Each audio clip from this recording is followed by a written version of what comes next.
Hey guys, we have lots to talk about. And yes, this is an AI voice. I don't have a mic because I'm broke. Don't tell anyone. We need to talk about Falcons Flight and its layout. Honestly, I think it's not that good.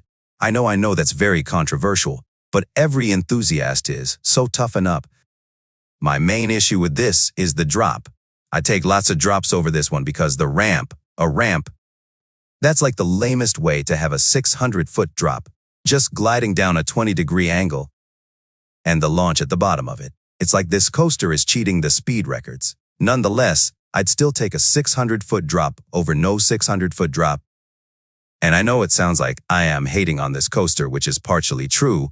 I still think riding this is going to be insane, and props to just the lap bar restraint.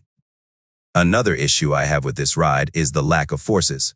Yes, you have launches, and I'm assuming some good positives, but the negative G department isn't delivering. And I don't talk about laterals, because who likes laterals?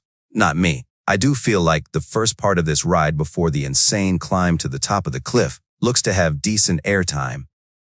The drop looks nice, and in the animation, the hills seem a bit drawn out, but maybe once this ride is finished they'll be more punchy. The wall stall wave turn thingy looks like an underrated part of the ride. But other than those hills, the rest of the layout mainly looks built for speed. And yes, the giant camelback might give airtime, but I think it's more about feeling you're on top of the world than getting floater air. There's nothing wrong with speed. It's just not an element of a coaster that I care about the most.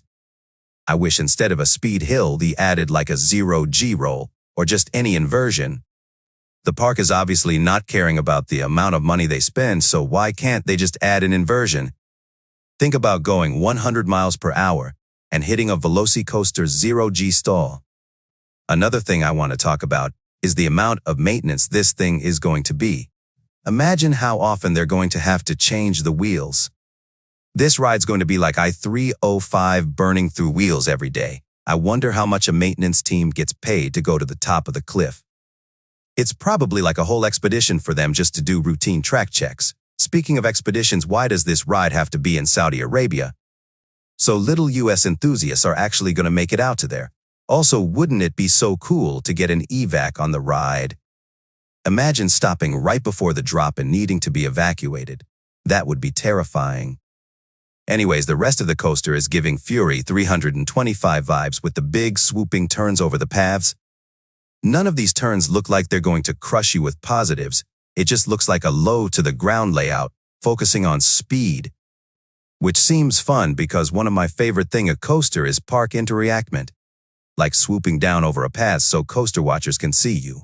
I think the biggest pro of this ride for me would be the insane duration. It's an entire 3 minutes, which is insane, especially for a launch coaster. Overall, I think this ride seems very fun, and it's definitely going to be high on my bucket list. I know this entire video was just me nitpicking at this ride's mediocre layout, in my opinion of course, but I honestly do think this ride is going to be great and very thrilling. I can't wait for the ride's official POV to come out so I can watch it. If you watched this video to the end, then congrats for listening to this AI voice for 4 minutes.